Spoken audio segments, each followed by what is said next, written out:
ሰላም እንዴት ናችሁ? ይህ የተለያዩ ስፖርታዊ ኮንተንቶች የሚለቀቁበት የዩቲዩብ ቻናል ነው። ለዚህ ቻናል አዲስ ከሆናችሁ ሰብስክራይብ እያደረጋችሁ ቤተሰብ መሆናችሁ እንዳትረሱ። አዲስ ካልሆናችሁና ሰብስክራይብ ካደረጋችሁ ደግሞ ሼር በማድረግ ብዙ ቦታ እንድንደርስ እንድታደርጉ እንጠይቃችኋለን። ዛሬም እንግዲህ እንደተለመደው በአዲስ ፕሮግራም ተገናኝተናል። በዛሬው ፕሮግራም ደግሞ በኤሚሬትስ የሚጠበቀው ታላቁ ጨዋታ በ23ኛ ሳምንት የእንግሊዝ ፕሪሚየር ሊግ አርሰናልና ማንቸስተር ዩናይትድ ጨዋታቸውን ያደርጋሉ። እንደሚታወቀው በአፍሪካ ትልቅ ደርቢ እንደሆነ ይታወቃል። በእርግጥ በማንቸስተር ዩናይትድና በአርሰናል መካከል የነበረው ደርቢ በፈረንጆቹ 1990ዎቹ መጨረሻና 2000ዎቹ መጀመሪያ አካባቢ ነበረ ያገለት የነበረው። ልክ አርሰን ቬንገር መጣ፣ በዛ ሰዓት ላይ ማንቸስተር ዩናይትድ ነበረ ዶሚኔት እያደረገ የነበረው። ከዛ በኋላ አርሰን ቬንገር ከመጣ በኋላ ደግሞ የራሱን ፊሎሶፊ ተጫዋቾቹ ላይ ቡድኑ ላይ ኢንጀክት በማድረግ የሆነ አይነት አርሰናልን ሰራ። ከዛ በኋላ በማንቸስተር ዩናይትድ ጋር እና በአርሰናል መካከል የነበረው የጦፈ የጋለ ፉክክር ያኔ ነበረ። በቃ ፒኩ ላይ ነበር ተብሎ የሚታሰበው ያን ጊዜ ነበረ። ሁለቱም ጥሩ የሚባሉ ተጫዋቾች ነበሯቸው፣ ጥሩ የሚባሉ አሰልጣኞች ነበሯቸው። በቃ ጊዜውም ያን ነገር ነበር እንትን የሚያደርገውና በዛ ሰዓት ደግሞ በአፍሪካ በመላው አፍሪካ ብዙ ተከታታይ ያገኙበትም ወቅት ነበርና በዛ ሰዓት ደግሞ እንደሚታወቀው አርሰናልና ማንቸስተር ዩናይትድ ናቸው እየተፎካከሩ የሚገኙት። ስለዚህ ሁለቱ እየተፎካከሩ ስለሆነ ከሁለት አንዱ ነው የሚመረጠው ማለት ነው። በዛም ምክንያት ነው እንግዲህ በአርሰናል እና በማንቸስተር ዩናይትድ መካከል ያለው ፉክክር በአጠቃላይ በአፍሪካ ውስጥ ትልቅ የደርቢ ስሜት እንዲሰማና ብዙ ደጋፊዎችን እንዲይዝ ያደረገው ለዛ ነው። ስለዚህ በአፍሪካ በተለይ ደግሞ በኢትዮጵያ በሀገራችን በኢትዮጵያ ደግሞ በጉጉት የሚጠበቅ ጨዋታ ነው። ሁለቱም ማስ የሆነ ፋንቤዝ ነው ያላቸው። ስለዚህ ሁለቱ ደግሞ በሚገናኙበት ሰዓት ላይ የሚኖረው ፉክክር የሚኖረው ሁኔታ እያንዳንዱ ነገር ምን ያህል ከፍ ያለ እንደሆነ ምን ያህል በፉክክር የታጀበ እንደሆነ በዚሁ መረዳት እንችላለን ብዬ አስባለሁ። ስለዚህ በእንደዚህ አይነት መልኩ የሚደረግ በእንደዚህ አይነት መልኩ የሚፈጸም ትልቅ ጨዋታ ነው። መርሃ ግብሩን በጣም ትልቅ የሚባል ነው። ስለዚህ ጨዋታ መነሳት ያለባቸውን ፖይንቶች ለማንሳት እንሞክራለን። ከነዛ መካከል ትልልቅ ጥያቄ የሚያስነሱ የነበሩ ጉዳዮችና ምን ይሻላል የሚለውን ነገር ለመወያየት የእናንተንም ሀሳብ መጨረሻ ላይ ለማስቀመጥ ያስችላል ብዬ አስባለሁ። ገብርኤል ጄሱስ በዚህ ጨዋታ ቋሚ ሆኖ ይጀምር ወይንስ ደግሞ ቪክቶር ዮኬሬስ ቋሚ ሆኖ ይጀምር እየተባለ ብዙ ሲነሳ የነበረ ጉዳይ ነው። በተለይ በዚህ ሳምንት ላይ ሁለቱም ጎል አስቆጥሯል ኢንተር ሚላን ላይ። ግን ደግሞ ገብርኤል ጄሱስ ቋሚ ሆኖ ነበር ጀምሮ የነበረው። ያሳየው ፐርፎርማንስ እያንዳንዱ እንቅስቃሴው በጣም አስደናቂ ነበረ። ዮኬሬስም ደግሞ ኦፍኮርስ ጎል አስቆጥሯል። ከዚህ በፊት ግን ከነበረው አንዳንድ የሚታማበት ጉዳዮች አንጻር ምናልባት ከሁለት አንዱ የትኛውን ነው ሚኬል አርቴታ መምረጥ መቻል ያለበት? ላይክ በዚህ ጨዋታ ዮኬሬስ ይሻላል ወይንስ ደግሞ ገብርኤል ጄሱስ ይሻላል የሚለውን ነገር ለማየት የትኛው ቢገባ ምን አይነት ጥቅም ምን አይነት ነገር ይሰጣል የሚለውን ነገር ለማየት እንሞክራለን። ከዛ ውጪ ማንቸስተር ዩናይትድን ለማስቆም በተለይ ሚኬል አርቴታ የተናገረው ነገር ለማንቸስተር ዩናይትድ ስፔስ መስጠት አያስፈልግም። ስፔስ ከተሰጠ ማንቸስተር ዩናይትድ በጣም ከባድ የሆነ ሌታል የሆነ ቡድን እንደሆነ ይታወቃል። አስጀማሪ ያለው የፋስት ብሬኩን የሚሮጡ ተጫዋቾች አሉ፣ መጨረስ የሚችሉ ተጫዋቾች አሉ። ስለዚህ እነዚህ ባሉበት ለማንቸስተር ዩናይትድ ስፔስ የሚሰጥ ከሆነ ብዙ ችግሮች ሊፈጠሩ እንደሚችሉ ራሱ ሚኬል አርቴታ የተናገረበትን አጋጣሚ ነበር ተመልክተን የነበረው። ከዛ ውጪ ኤታን ዋኔሪ ያው በማርሴ ቤት በውሰት ከዓመቱ መጨረሻ ድረስ የሚቆይ በውሰት ውል በማርሴ እንደሚቆይ ተረጋግጧል።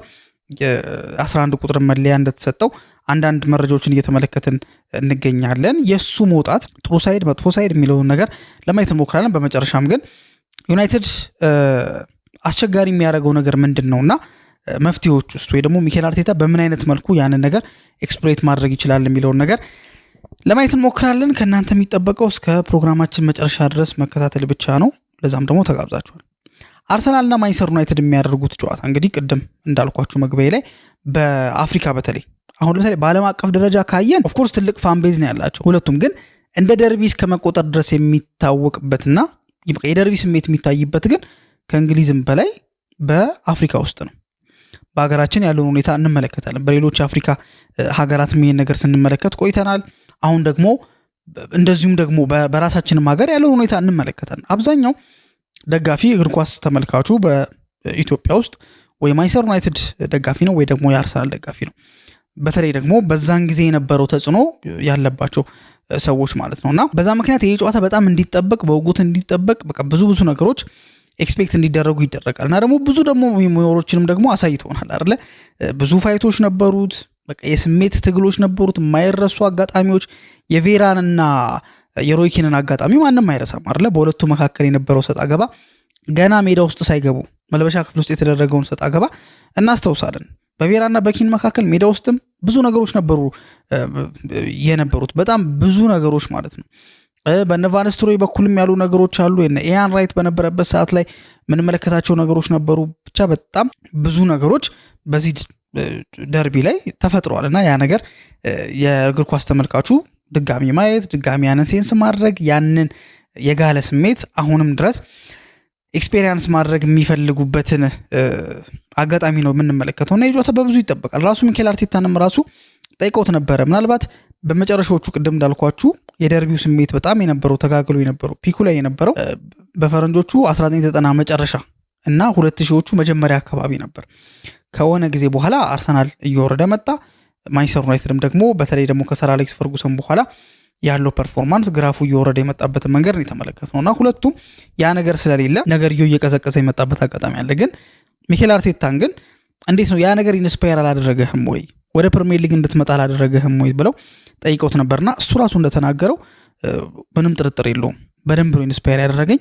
ከምንም በላይ ደግሞ እናንተ ደግሞ በደንብ አድርጋችሁ መሸጥ ትችላላችሁ። በቃ ማለት እንዴት አድርጎ መሸጥ እንደሚቻል ያንን ጨዋታ ያው በደንብ ታውቁበታላችሁና ተጽዕኖ ቀላል አይደለም። እኛ ጋር ስፔን ራሱ የነበረው ተጽዕኖ ቀላል አይደለምና በዛ ተጽዕኖ ስር ያው እሱም እንደወደቀ የተናገረበት ያመነበትን አጋጣሚ ነበር የተመለከትነው።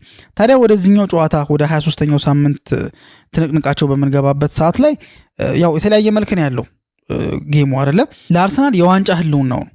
ለምን በባለፈው ሳምንት ይሄው ራሱ ማንቸስተር ዩናይትድ ማንቸስተር ሲቲን ነጥብ አስጥሎት ነበረ ማለት አሸንፎት ነበረ። በፍጹም የበላይነት ነበር አሸንፎት የነበረው። አርሰናል ይሄን አጋጣሚ በደንብ አድርጎ ተጠቅሞት ወደ 9 የነጥብ ልዩነቱን ወደ 9 ያሰፋል፣ ወደ 9 ከፍ ያደርጋል ተብሎ በብዙ ነበር ተጠብቆ ነበር ማለት በጣም ተጠብቆ ነበር። በቃ አርሰናል ይሄ ያለውን የነጥብ ልዩነት ከፍ ያደርጋል ተብሎ ግን ኖቲንጋም ፎረስት በፈጠሩት በጣም አደገኛ ይሄ የሎ ብሎክ አጨዋወት ምክንያት ለሚኬል አርቴታ አደጋ ሆኖበት ከዚህ ጨዋታ ያው 1 ነጥብ ብቻ ተጋርቶ እንዲወጣ ሆኗል። ስለዚህ የአጋጣሚ አልፎታል፣ ግን ስቲል በ1 ነጥብ ግን ከፍ አድርጎታል። ያለውን የነጥብ ልዩነት በ6 ነበረ አቻ በመውጣቱ 7 አድርጎታል። ስለዚህ ይሄ ነገር ስቲል ጥሩ ነገር ነው፣ ስቲል ፖዚቲቭ ነገር ነው ተብሎ ነው የሚወሰደውና ከነዚህ ነገሮች አንጻር በዚህ ጨዋታ የሆነ ድጋሚ ማስተካከል ወይ ደግሞ ያንን ከእጁ የወጣውን ነገር ደግሞ ድጋሚ ለማግኘት ይፈልጋል። ከዚህ በኋላ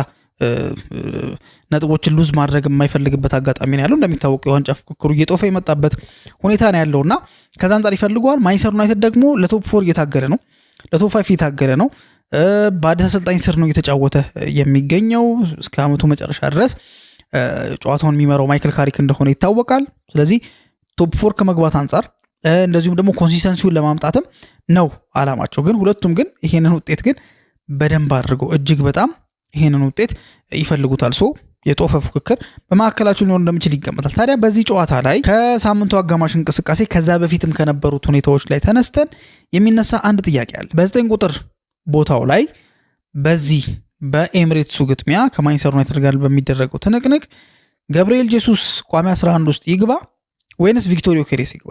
ለምን እንደዚህ እየተባለ የሚገኘው? ገብርኤል ጄሱስ ማለት ካጨዋታቸው እንኳን እንተውና ለምን እየተባለ ነው ያለው? ገብርኤል ጄሱስ እየተሰጠው ያለውን እድል እየተጠቀመ ያለበት መንገድና ቪክቶሪዮ ኬሬስ ደግሞ እየተሰጠው ያለውን እድል እየተጠቀመ ያለበት መንገድ አይገናኝ።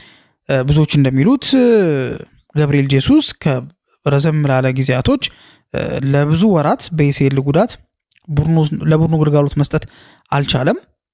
ቪክቶሪዮ ኬሬስ ደግሞ አሁን በዚህ ዓመት ላይ መጥቶ ቻንስ ይሰጠው ነበር። ከዛ በኋላ ግን ገብርኤል ጄሱስ እንደመጣ የተሰጠውን ቻንስ በአግባቡ ነው እየተጠቀመ የሚገኘው። ኢምፓክቱ ክሊር ነበረ፣ ኢምፓክቱ ግልጽ ነበር። እያደረገ የነበራቸው ነገሮች ኦፍኮርስ ጎሎችንም እኮ አስቆጥሯል። በኢንተር ሚላን ላይ እኮ 2 ጎሎችን ማስቆጠር የቻለ ተጫዋች ነው። በሌላም እንቅስቃሴ ጥሩ ነበረ። ከዛ ፊት በነበሩትም እንቅስቃሴዎች ላይ ገብርኤል ጄሱስ አቅሙን እያሳየ ያለበትን መንገድ ነበር የተመለከተው። ቪክቶሪዮ ኬሬስም በኢንተሩ ጨዋታ ላይ ጎል አስቆጥሯል። ግን ብዙ ሀሜቶች ናቸው ያሉበት፣ ብዙ ነገሮች በሱ ዙሪያ እየተነሳ ነው የሚገኘው። መቼ ነው ጎል የሚያስቆጥረው? በጣም ብዙ ነገሮች ናቸው የተነሱ የሚገኙት። እያንዳንዱ ነገር እየተጠረጠረበት ነው የሚገኘው እና ጥያቄ ላይ የገባው ለዚህ ነው። ግን ከሚጫወቱበት መንገድ አንጻርና ከተጋጣሚው አንጻር ብለን እንመልከተው። አሁን ሁለቱም ጎል አስቆጥሯል በኢንተር ሚላኑ ጨዋታ ላይ። ከማንቸስተር ዩናይትድ ጋር የሚደረገው ጨዋታ ማንቸስተር ዩናይትድ የሚጫወትበት መንገድ አለ which is በተለይ ማይከል ካሪክ ከሲቲ ጋር እንደተጫወተው ተመልክተናል። በዚህም ጨዋታ ያው ፋስት ብሬኮችን ይጠቀማል ተብሎ ይገመታልና በሎ ብሎክ በሚጫወት ቡድን ጊዜ ለምሳሌ ገብርኤል ጄሱስ የሚገባ ከሆነ ምንድነው የሚፈጠረው? ገብርኤል ጄሱስ አንደኛ ወደፊት እየመጣ የማንቸስተር ዩናይትድን ተከላካዮች መሳብ ይችላል። አንደኛው ይሄኛው። ሁለተኛው ነገር ደግሞ ምንድነው ወደ ክንፍ መውጣት ስለሚችል ቢካዝ ይሄ ፕሮፐር ነምበር 9 አይደለማ። ይሄ ቦክስ ውስጥ ሆኖ አይደለም ኳስን የሚጠብቀው። ወደ ኋላ ይመጣል፣ ወደ ግራ ይሄዳል፣ ወደ ቀኝ ይሄዳል። ይሄን በሚያደርግበት ሰዓት ላይ የማንቸስተር ዩናይትድን የተከላካይ መስመር ዲስቴብላይዝ ማድረግ ይችላል። ያላቸውን በቃ ጥቅጥቅ የሚሉበትን ለምሳሌ በግራ በኩል እየሄዱ ነው እንበልና በዛ ቦታ ላይ ሜቢ ማርቲኔሊ ገባ ብለን ካሰብን ማርቲኔሊ በዛ ቦታ ላይ ይኖራል። በፉልባክ ቦታ ላይ ያው ካላፊዮሪም ከጉዳት ተመልሷል የሚል ነገሮች አሉ። ልምምድ ሜዳ ላይ ኢንካፔንም ሆነ ካላፊዮሪን ተመልክተናቸዋልና ካላፊዮሪ የሚኖር ከሆነ ካላፊዮሪ ማርቲኔሊ ወይም ደግሞ ትሮሳርድ ይሆናል። ሜቢ ኤዜም ሊሆን ይችላል።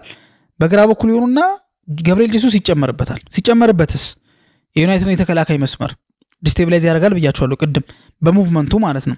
በግራ በኩል ሲሆን ደግሞ የቁጥር የበላይነት ይኖራቸውና በተሻለ ነፃነት ለመጫወት ያስችላቸዋል። ተመሳሳይ ቪክቶር ዮኬሬስ የሚገባ እስከሆነ ምናልባት እሱ ፕሮፐር ነምበር 9 ነገር ስለሆነ የተከላካዮቹ መሃል ነው ኳስን የሚጠብቀው። ተከላካዮቹ መሃል ሆኖ ነው ኳስን የመጠበቅ ኃላፊነት ያለበት። ያን ነገር ሊያደርግ የሚችልበት እድል ሰፊ ነው ተብሎ ይታሰባል። ያን ሲያደርግ ታዲያ ኦፍኮርስ ተከላካዮችን ይይዛል ከራሱ ጋር። ለሌሎች ተጫዋቾች ስፔስን መፍጠር ይችላል።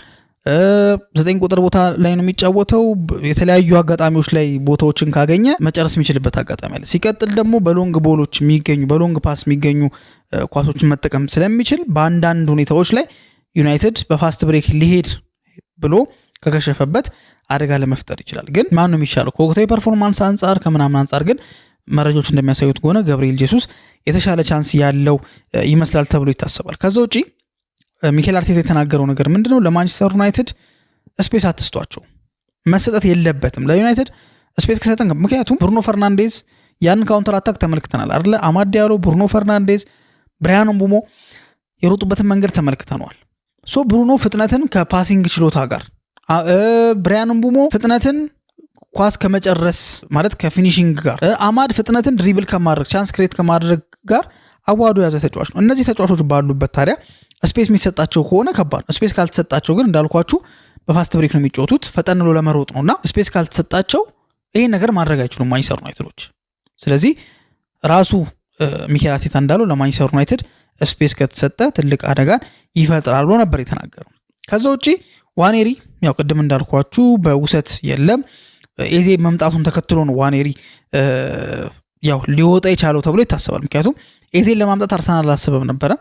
ድንገት ነው ልክ ከሃቨርስ በጉዳት ምክንያት ከሜዳ እንደሚርቅ ሲታወቅ የፈጠነ ኤዜን አመጡት።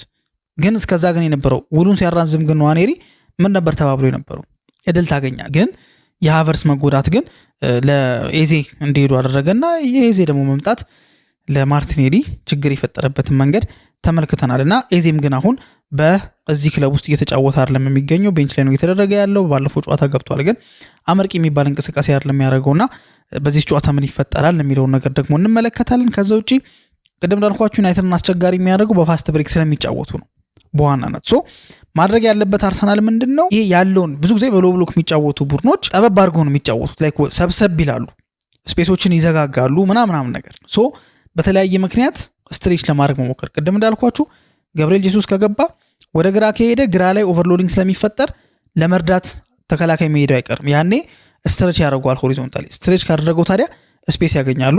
ያው እግር ኳስ ደግሞ እንደሚታወቀው የታይምና የስፔስ ጉዳይ ነው።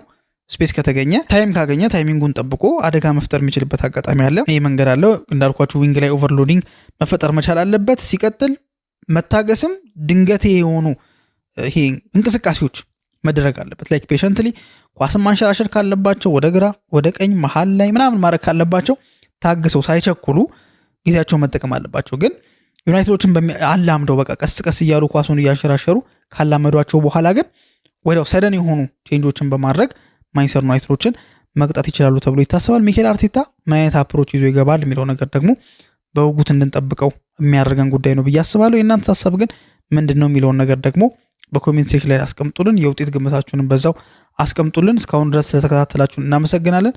በቀጣይ ፕሮግራም እስከምንገናኝ ድረስ መልካም ጊዜ ይሁንላችሁ።